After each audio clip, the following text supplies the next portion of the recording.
A word of warning, this podcast explores graphic and disturbing stories and includes some strong language. It therefore may not be suitable for our young listeners or other folks who may find it disturbing. Hello and welcome to True Crime Daily, the podcast covering high-profile and under-the-radar cases from across the country every week. We are recording this on December 2nd, 2020.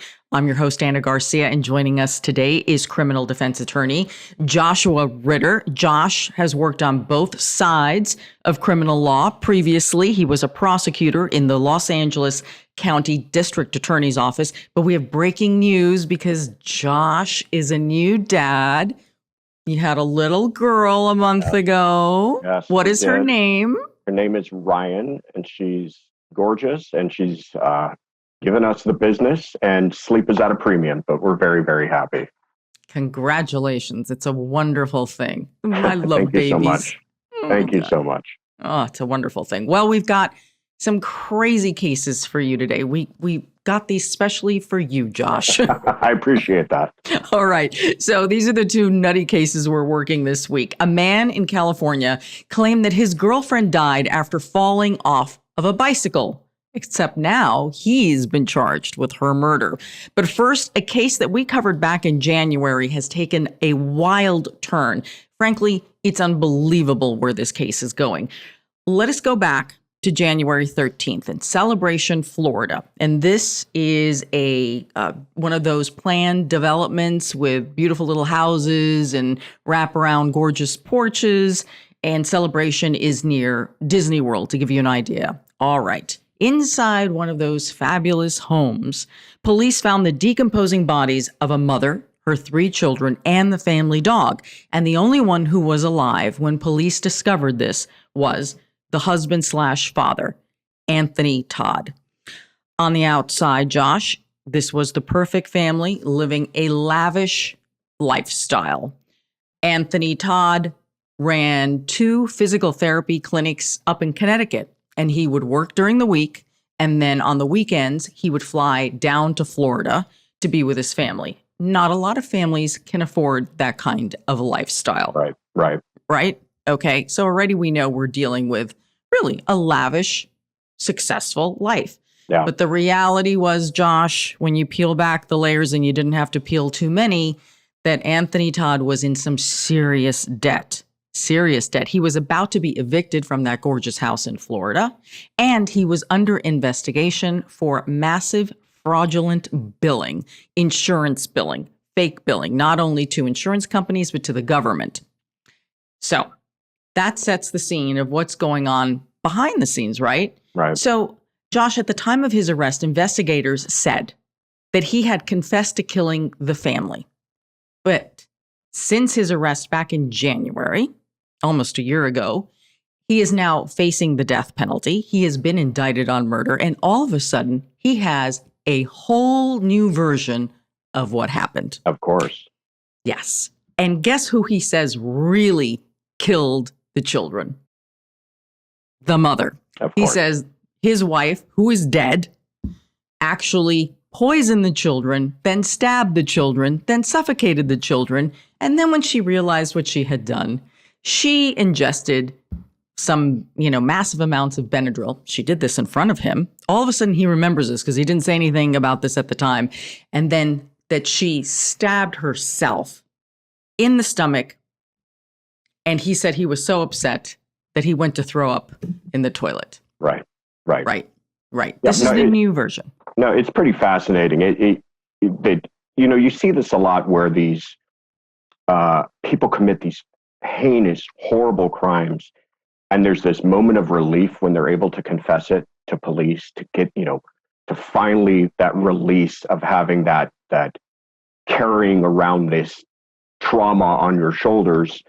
But then there's something about family, like that they can't admit that kind of horrific action that they took against their own loved ones to family. And so he's backpedaling here to create some sort of alternate universe story which absolves him of this horrible, horrible crime. It's unbelievable. In fact, it's unbelievable because I cannot believe that it's true. It's frankly too convenient. Everything else makes sense, right? Right. The guy was under tremendous pressure. He was losing his business. He was potentially going to go, to prison for his alleged fraudulent billing. And he was about to be evicted from the family house. It happened during the holidays, right? It was between Christmas and New Year's or around New Year's when, because the bodies had been in the house decomposing for at least 2 weeks. Yeah. That's crazy. So it happened at the holidays. It kind of all makes sense that it's horrific what he allegedly did. Well, I mean, if he's the one who did it, but I think he did. Yeah. So all that makes sense. Now, this version of events does not make sense. Yeah. So I'm kind of curious as to what all of the forensic evidence is going to bear out.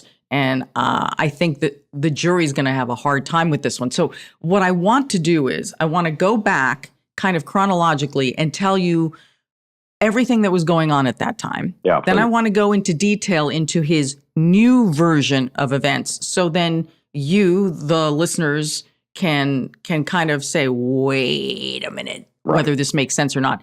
And then I want to do also a little deeper dive into the fact that now, as if this were not crazy enough, when Anthony was 4 years old, his father hired someone to kill his mother. Did not succeed in killing the mother, but shot her, took her eye out, and Anthony was 4 and in the house when this happened. So do you not find it unbelievable that 40 years later?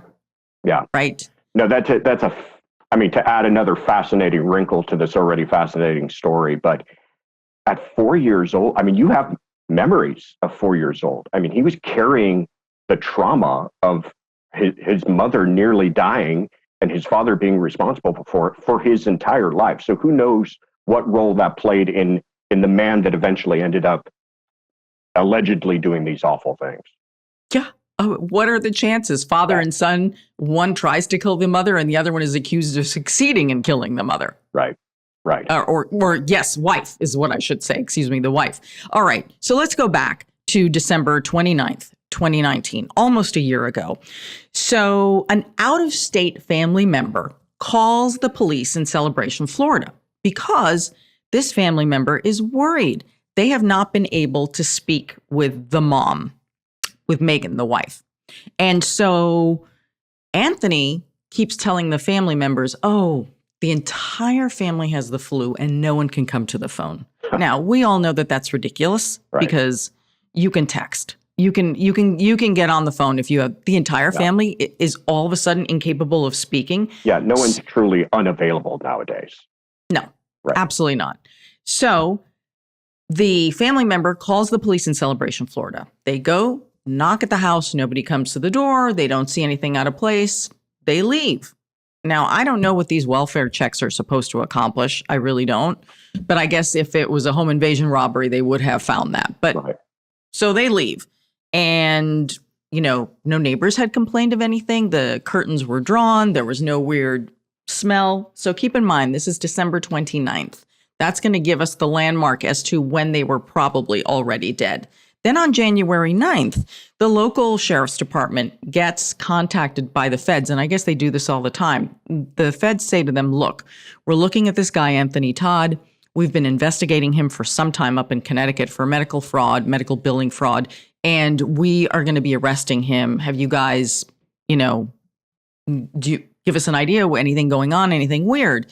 And apparently, still no sign of anything. Things are kind of quiet. On January 13th, deputies and federal agents go to the home with an arrest warrant. They are about to arrest Anthony Todd.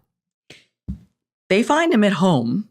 And I guess, Josh, you could tell me more about this. When you serve a search warrant, presumably, don't the authorities ask, is anybody else home? And do they check the house? Yeah, well, they want to make sure that everybody's safe, right? That the officers are safe. They don't want to be walking in and executing a search warrant and there's people hiding in the closets with guns. So they will perform a protective safety sweep of the home. And it sounds like in pretty much plain sight, they found the entire family, including the dog, wrapped in blankets, dead in one of the bedrooms. So that means that everyone was put together. It wasn't like it was, a crazy thing, right? It was very calculated is what I'm trying to say. Organized and calculated. It doesn't look like it was some sort of haphazard act of, in the heat of passion. It, like you said, it looks like it was incredibly calculated. Yeah. And so here you have everyone dead. You have wife Megan, who was 42. Then the 3 children, Alex, who was 13, Tyler, 11, little Zoe, 4 years old, and Breezy, the dog. Everybody's dead. At the time that this happened, they never released how everyone was murdered. And so the initial reports were that authorities believe the victims had likely been dead for 2 weeks. That brings us back to the original call for a welfare check. And they clearly had been decomposing for that time. And they said that Anthony had been in the house the whole time. They also said that he was making comments that he was wanted to do self-harm. He told them that he had taken a bottle of Benadryl, tried to kill himself. So they took him to the hospital for a few days. And then from there, he was transferred to the jail. So, he without question was arrested, and the sheriff's department said he confessed to the killing. So we thought, okay, this is one of those horrific holiday massacres, if you will, that happens, when people completely lose it. Right. All right. So now let's fast forward to what he is claiming now. So Anthony Todd's been sitting in a jail for months, and he's been making phone calls and talking with his sister. Those phone calls are all recorded. In these phone calls, he is telling his sister that there's no way, it's not even that he couldn't have done it. He said, I couldn't protect the children because I wasn't there. I was at the condo, wherever the condo is, somewhere else in Florida, that they owned another piece of property. Okay. Yeah. Well, go ahead. Go ahead. No, I'm asking you. Well, what do you do with that? I mean, you've already kind of pointed out the ridiculousness of this. He says, on one hand, I wasn't there. But then on the other hand, he has incredibly specific details as to how these killings apparently took place. I mean, he knows that mom apparently baked a pie and put Benadryl and Tylenol PM into it, and that then all the children were separated and each of them was killed separately. And then she took some of the Benadryl herself. How does he know all of these incredible details? And at the same time, I wasn't there to prevent all of it. So we're left with the idea that either somehow his wife, if she did commit this crime, explained all of this to him as it was happening and he couldn't prevent it because he wasn't there, or he was there and he was watching it all take place and didn't do anything to stop it. Or the third conclusion, which is I think the much more reasonable one, which I think a jury would arrive at, is that he is in fact the person behind all of this and he knows all of these details because he's the one who did it. And the children were stabbed and suffocated. So this is a very deliberate, violent act for a parent to carry out on a child. Yes. I believe it's the father, not the mother. But either way, right, the 2 stories we're being told, it's of a parent. Yeah. So the level of either disconnect and rage, who does that? Right. And then when you're done with one child, you move on to the next one. There were 3 of them, and you had to kill the dog too. Yeah, these are not quick, painless deaths. This could have been miserable. This could have been suffering. And you're right. And how does he go about committing each of these separately? No one's stopping him. I think the Benadryl. Obviously we don't have toxicology from this, but I think the Benadryl story may be pretty true in order to keep all of those people docile enough to commit these horrible crimes one after the other. Absolutely. I think so. I think that you're probably right. There are little shreds of truth in all of this. The question is, in what sequence, right, in what order did all of this happen? Right. And the other thing is, if indeed he was so horrified by what his wife did, and he claims that his wife killed herself in front of him, why did he not call police? Right. And why does he live there with them, decomposing in the other room for 2 weeks? Because that's not normal. No. No. I think the truth we're going to find is far closer to what he immediately told police when they first arrived. Yeah. And apparently in these conversations with his sister, he was trying to explain, because I guess she was asking, if you had all these problems, you had all this financial debt, because apparently it was massive, and he had all sorts of high interest rate loans that he had taken out to kind of keep all the plates spinning. And then allegedly the reason he was fraudulently billing was because he needed the money to pay off the loans. Right. So it was like everything was just falling apart around him. Right. And he said, she wouldn't let me. The wife wouldn't let me share with you what our problems were. And you have no idea. She was so ill. She was so mentally ill. So he's saying all these things about the wife. He also brings up how she prevents him from getting medical care. Did you read that part about he's having all these medical problems, and he said he needed medication, and he starts to slip in this element about that maybe she doesn't believe in traditional medicine or something like that. And when I first read it, I thought, this is where they're going, is that somehow he's got these medical conditions that weren't being treated properly, ... He had some sort of temporary insanity, but I don't know what a defense attorney would do with this at this point. And so far, we haven't really heard anything other than not guilty inside during court hearings. Other than that, his attorney has not been able to provide us with any clarity on this situation, probably because he doesn't know what in the world to do with this. Yeah. I also find that hard to believe, because if he was indeed commuting back and forth, if he really needed to go to a doctor, he could have snuck a little visit in Connecticut. Sure. Sure. I think another thing that I'm really curious to find out is, money problems is one thing. Killing your family is a pretty drastic response to that. I'm wondering if there was some triggering event. Now, I will say that the fact that the feds executed a warrant gives us a little bit of insight, because one thing I do know about federal investigations is they are not quick. They take months. I mean, they're usually looking into someone for a year or so before they would ever execute any kind of a warrant. So I'm guessing these money problems of his were not something that arose just recently. I imagine this is something that he was dealing with for some time. I don't know if that mounting pressure is what led to all of this, but it just still seems so extraordinary as to why we would end up with these dead bodies. Oh, there is no answer. There's absolutely no answer. Okay.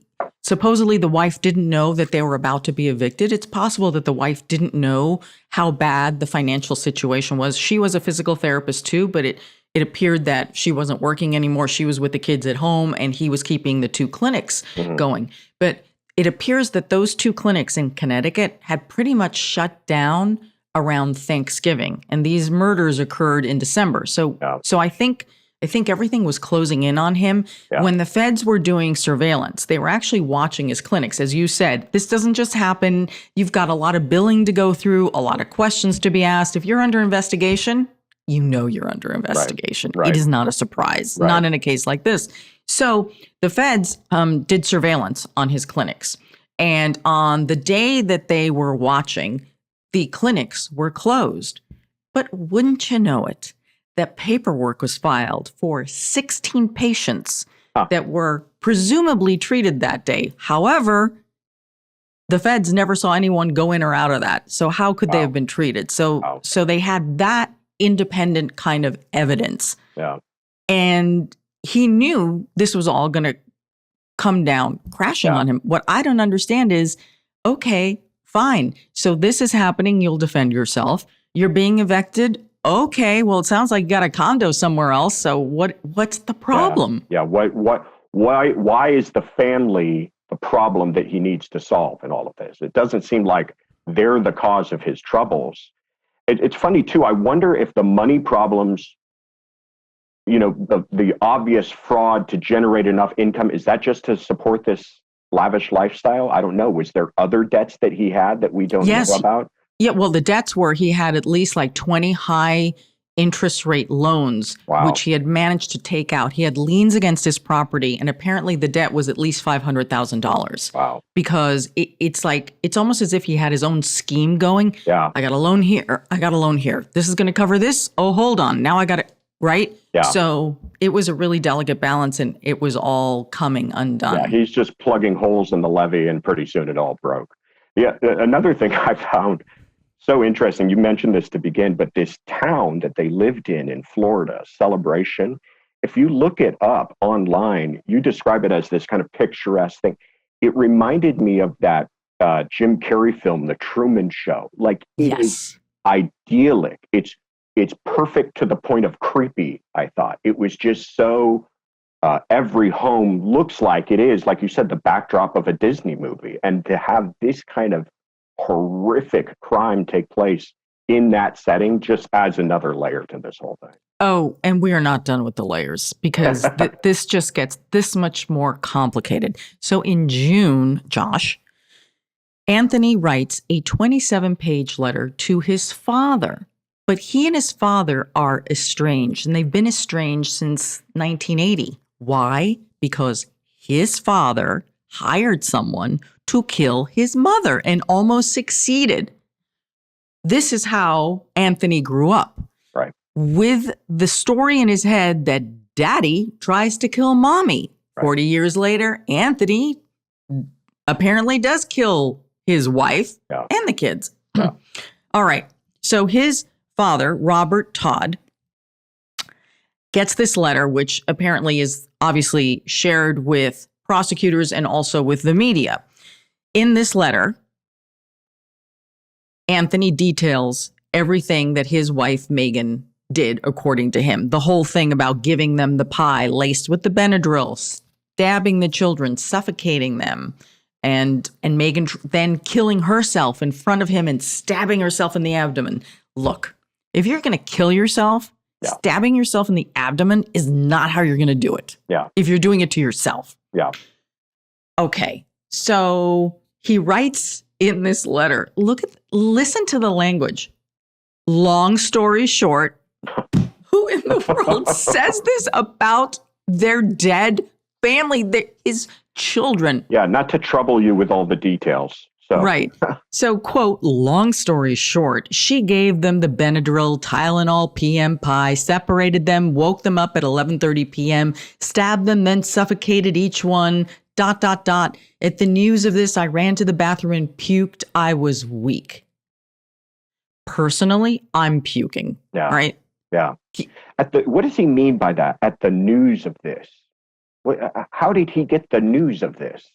Well, yeah, there are a few versions flying around. He claims that it's weird. Was he called to the house? Because he says that she did this in front of him, meaning killing herself. Right. And when he got to the house, she was still alive and that she killed herself in front of him. So did he just stop by to get the bills and see the kids? Or did he, it's absurd. It is absurd. So he shows up at the house, all the children are dead, and before wife stabs herself in the stomach, she explains this diabolical plot that just took place. Yeah, and he throws up because he's so upset. Right. And then lives in the house for 2 weeks. Absolutely. Yeah, pretty incredible. Yeah. Okay. So I want to talk about this pattern because clearly there is a pattern in this family and a level of crime, violence, and dysfunction that is playing itself out from one generation to the other. There's this fantastic piece that was written by J.D. Mullane in the Bucks County Courier-Times. And I'm quoting from here because the reporter had this great long conversation with the prosecutor, the guy who prosecuted the father, and who is now a judge. So I just thought, oh, this is wonderful that, the memories of this case in 1980. Sure. So in 1980, Robert Todd was a high school teacher in Bucks County, Pennsylvania, and he wanted his wife, Loretta, dead so he could be with another woman. Okay. Loretta is Anthony's mother. So Robert Todd hired a former student, 20-year-old John Chermont, and paid him $800 to kill his wife, Loretta, so he could actually marry the woman. He was engaged to her. And Anthony was 4 at the time. On March 19th, 1980, Loretta was shot and left for dead in her bedroom. Police arrested the former student, who then told police, hey, wait a minute, this wasn't my idea. It's the husband who's the mastermind here. It turns out that the former student, as he's telling about this whole murder for hire plot, he said that he had cold feet on at least 2 times. He was trying to kill Loretta, but the guy, didn't want to do it. Okay, so they tried even a plot to abduct her. It's just like the gang couldn't shoot straight. So Robert was growing impatient. This is Anthony's father, right? The husband is growing impatient. I need to get on with my life. Right. And I need this woman out of here. I need this inconvenience taken care of. Absolutely. So he pressures the 20-year-old and says, I'm giving you a gun. He gives him a gun, and he also gives him the keys to the house, right? To the Todd house, because that way we don't have to worry that the guy can't break in. Right. He was desperate to get Loretta out of his life. So Loretta was shot in bed. She was shot in the face. She lost an eye. And when Loretta collapses, the guy thinks, oh my God, I killed her, right? So Anthony is home at the time. He's 4. He hears his mother screaming. There are descriptions that someone, and presumably not the killer, this is the part that's fuzzy to me, picks up Anthony and puts him back in bed. Oh. But the mother always said that Anthony always had nightmares about this. Obviously, who's not? Right. His mother's disfigured. His father's been arrested for trying to kill his mother. During the trial, the mother stood by the father. It was horrific. Wow. Yes. Oh, wow. Yeah. God. So you're 4 years old, and the formative years of your life, you're growing up with dad in prison. Mom is disfigured and was almost killed at the hands of dad. I mean, you know, I know the point that you're getting to here is how could this be a coincidence? This had to have played a role in the Anthony that, you know, ended up killing his whole family. And I agree with you. I don't know how a person in, like I said, those young formative years, this type of trauma could not be something that they could work through with therapy, right? I imagine this is baggage that he carried around for his whole life and had to have played some role in him being able to commit just this awful, horrific crime. It's incredible. And Chermont, this is the former student who was hired to carry out the murder, was given 4 years because he cooperated. The father, Robert Todd, served 10 years for the attempted murder, and he's now out. Now, here's the bizarre thing. It makes sense to me that this relationship should be estranged, right? You Sure. as the son want nothing to do with your father who tried to kill your mother. Right. But now that he's sitting in a jail accused of killing his own wife and children, he now reaches out to his estranged dad. It's the only person he can think of that has experienced what he's experiencing, huh? Dad has been through this. Maybe he has some advice. It's awful. I mean, it's you know, you use the word bizarre, but doesn't explain it just right. It's just a Sick. Horrible, sick. This is sick. Yeah. You know, it is. I didn't even look at it that way, that he's turning to his father because his father's going to understand. Are you kidding me? Yeah. Right. I mean, what else is there for involving this man, like you said, in his life other than, hey, dad went to prison, or hey, dad tried to kill his family. And he's out now. So there you go. Yeah. Yeah. It's all Awful. good.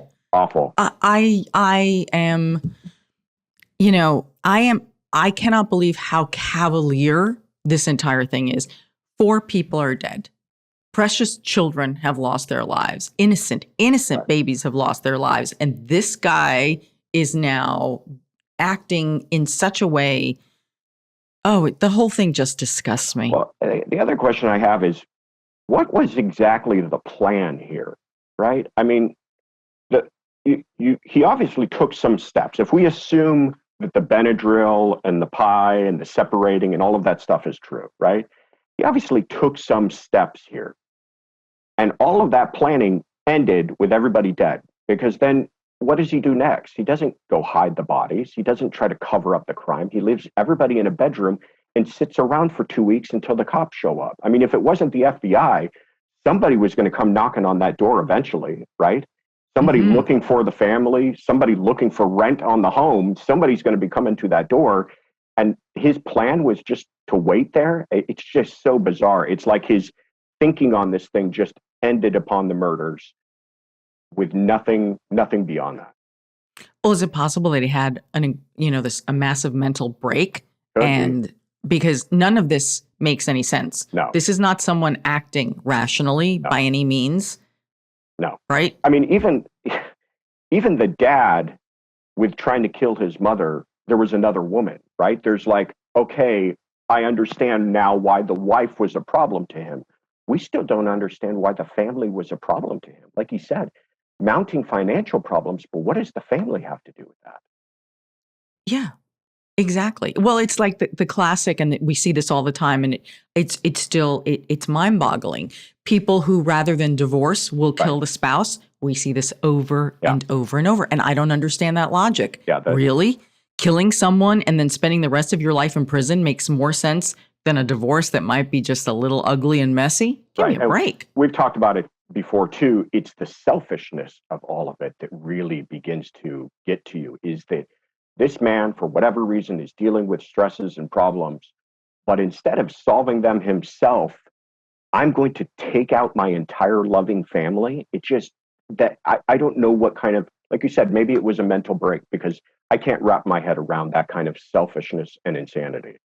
Yeah, absolutely. Well, in February of this year, a grand jury indicted him on 4 counts of first-degree murder. Prosecutors say that they are indeed going to seek the death penalty, and he has pleaded not guilty. We will continue to follow this case. Wow. Our second case is in California, and it is also bizarre. A California man said that his girlfriend died because she fell off a bicycle and hit her head. Well, now he has been charged with her murder. On April 8th, Jacob Krasimski took his girlfriend, 47-year-old Karina Lee, to the hospital. He told the doctors at the time that she fell while she was in the shower, and when she fell, she hit her head on the rim of the toilet bowl. He said that it was because she wasn't feeling well, because a few days earlier, she fell off a bicycle and hit her head. So clearly, this poor woman is in terrible shape. Okay, that story already doesn't ring true. It's a lot of head injuries that aren't treated until the very end. So sadly, Karina died the following day at the hospital. And that's when hospital administrators called the police and said, something about this is just not right.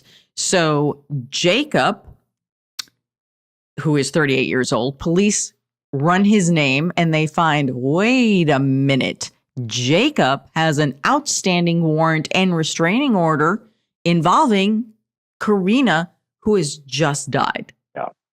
Oh, it's tragic. Oh, it's unbelievable. It really is. So the police decide that because he's clearly in violation of the restraining order, meaning that he physically took her to the hospital, admitted to hospital, administrators, doctors, everyone there, that he was with her, he was in violation of the restraining order. So police knew that they could arrest him immediately just on that charge.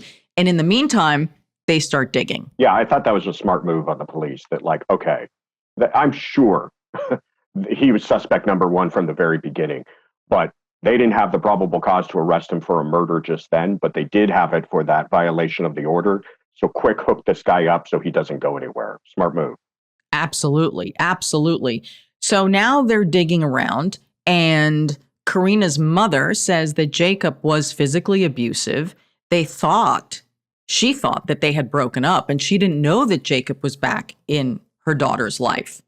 So that's very interesting. So the question is he back in her life because they were trying to reconcile and they really maybe did spend some time and go bike riding? Or is he back in her life because he barged in, maybe assaulted her and beat her up so badly, right? Right. And then he had to do something with her. Yeah, that's a really good point. I hadn't thought about that. What if she had actually been unconscious for those 3 days, and he just comes up with this nonsense about the falling in the shower to give him some sort of, triggering event that causes him to go to the hospital. But you're very right. He could have showed up, bludgeoned her. She's unconscious for 3 days. And on day 3, he decides, okay, well, I got to do something because she's not waking up. Right. And, we've seen cases where people bolt and they leave the person to die. Obviously, it appears that he's the one who inflicted the injury that led to her death. So he would be the responsible one. I'm not giving him credit for going to the hospital, but it's better than not taking her to the hospital, right? It's also strange, too, because like you said, it doesn't sound like mom knew they were back together. I wonder, had he just left her there, it seems like it would have been far more difficult for the police to maybe figure out it was him that caused this murder. Now, I understand there's surveillance and other things, so maybe he was thinking about all of that. But again, I think, a lot of times you see in this kind of criminal behavior, they just think they're smarter than everyone and that they're just going to give everybody this really slick story and there won't be a lot of follow-up questions. So he thinks, well, I'll just take her to the hospital, tell them that she fell down, and then kind of wipe my hands of this and be on my merry way. It's just really frightening when you think that especially for Karina's mother, when you think your daughter's finally safe, you've got a restraining order, he's going to stay away. Clearly it became very dangerous. Yeah. And all of a sudden you don't know that he's back in her life. Well, he may not be, right? Right. She may have taken him back, or he may have barged in to try and get her back and then and then just killed her. So the autopsy shows that Karina had a brain hemorrhage and that she probably had received that 3 days prior to her death. And the coroner determined that the injuries that she sustained were not consistent with a bicycle fall. Yeah. So that seems to be a completely made up story. Yeah. Now, there had been problems with the couple. Okay, there's the restraining order, right? There's already some court records. The two shared an apartment in Livermore, California, and neighbors say that they did hear screams coming from the apartment at least twice. On one occasion, the neighbor did not call police, and on the second occasion, a neighbor did call police. Cops come out, knock on the door, nobody comes out, lights are out, and that's it. Is that standard? Yeah, again, we got another one of these welfare checks that kind of doesn't go anywhere. It is standard. And, the police, they have to operate on probable cause. We obviously don't want the police just banging down doors just because somebody called 911. So somebody calls 911, says, I hear screaming. They respond. I'm sure they bang on the door. They try to get a response, but they don't have a reason to legally go inside unless they see obvious signs of distress, a broken window. They hear screaming themselves, but if they show up to an empty home and nobody responds, it's really not on them to go any further. Jacob was arrested in April, but he was not formally charged with Karina's murder until August. He is facing a murder charge. He's also facing counts of false imprisonment and criminal threats. He has apparently not entered a plea yet, and the next hearing is scheduled for December 9th. Yeah. Those charges are interesting, too, because it leads me to believe that there's a lot more to this that we don't know about, especially the false imprisonment. There must be some sort of evidence, like you said, that maybe she didn't want him there and that maybe he was holding her there beyond, without her permission, against her will.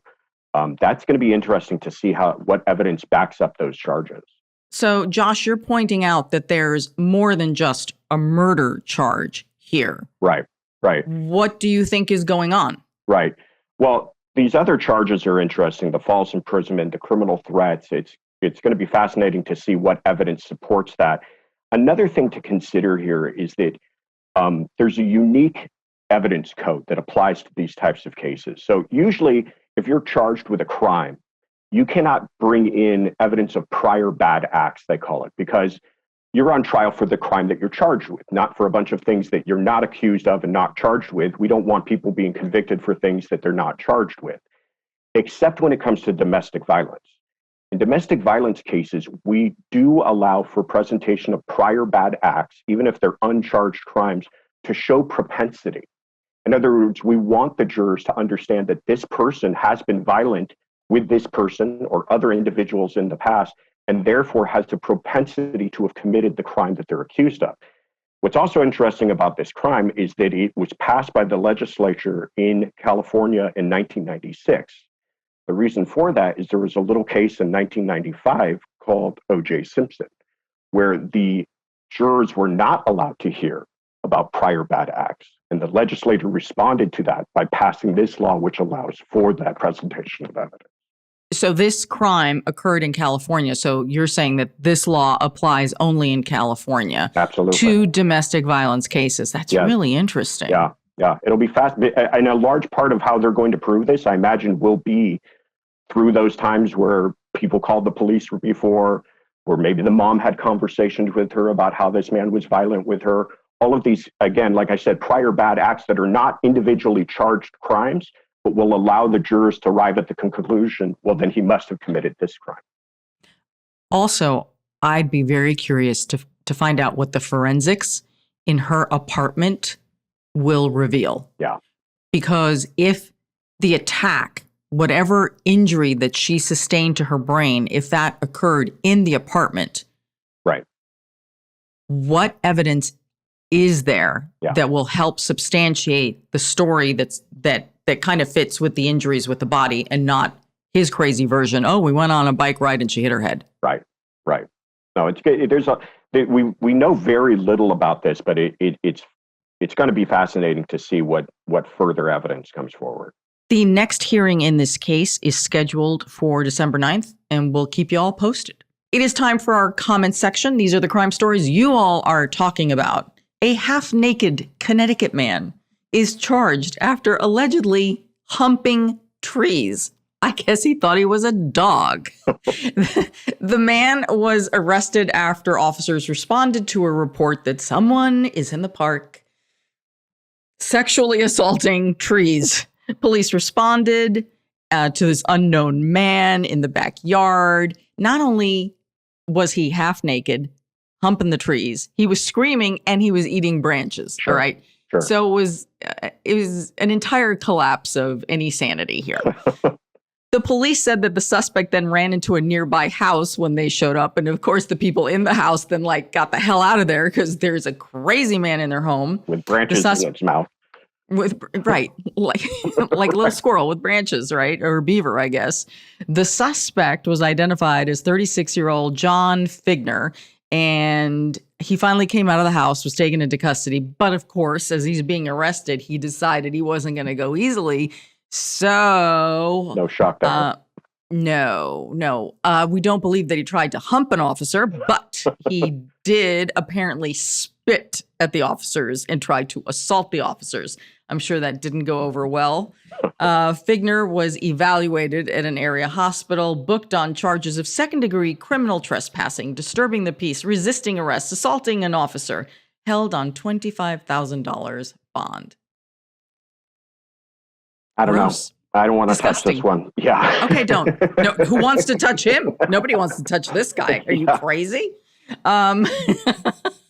So Tammy G writes, I have just seen about everything on the web now. Nicholas B writes, you can hug them, just don't hump them. Right. I like that one. And Mel C, and that, kids, is why we say no to drugs. Absolutely. Yeah.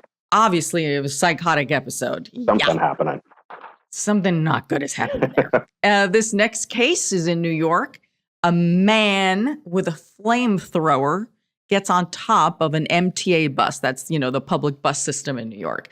New York police say that a local rapper is facing charges after a video circulated online. Gee, I wonder what the purpose of the video was for the rapper. Or was this a little publicity stunt? You wonder?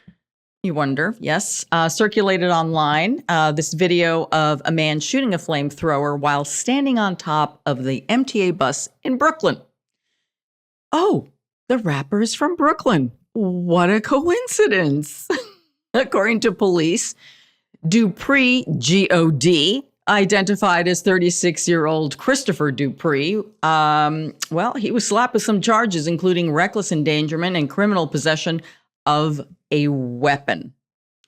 Incredible. Yeah. Was everybody social distancing now? Well, if he was the only one on top of the bus with the flamethrower, I think we're perfectly safe on that. Okay. What I don't know is, was he wearing a mask? That's true. I want to know that part. I get it. You're trying to drum up publicity. Fortunately, the flamethrower didn't set anything on fire, but I don't think you can just let it slide and say, oh yeah, no problem. Just jump on a bus and throw some flames around. It's all good. No. Where do you get a hold of a flamethrower, by the way? I don't think that's something you pick up at the hardware store. I don't know. Probably from like a group of acrobats or something, left over because they can't get a gig because of COVID and right. The circus is not in town anymore. Yeah. I don't know. So Debbie W. writes, sort of sums up 2020 that this incident is way down on the list of bothering us. LOL. Diane S. reminds me of the beginning of Lethal Weapon 4. And Tony T. writes, I thought flamethrowers were illegal in all 50 states. So funny. This is very unusual. But you know what? It's 2020 and we are rounding that corner. And, we all keep hoping once this year ends, right, everything's going to be better. I don't know. Incredible. Only a few more weeks. We'll make it. We will. We'll make it. Well, that's our program for today. Josh, we're so glad that you came and joined us and gave us your insight into some insane cases. People want to follow you or they're sitting in a jail right now and they need an attorney and they love this podcast. Yeah. You can find my websites at worksmanjackson.com and I'm on Instagram at Joshua E. Ritter. Excellent. And congratulations again on the baby girl. Thank you so much. And thank you for having me back. Absolutely. And say hello to your sister. I love your sister. I will. All right. Well, you can find me on all social media at Ana G News, Anna with one N. And you can, of course, find our content everywhere. Spotify, iTunes, Stitcher, Google Play, YouTube. You can get updates by subscribing to our newsletter at truecrimedaily.com. Until next week, I'm your host, Ana Garcia. This is True Crime Daily, the podcast. And as we always say, don't do crime.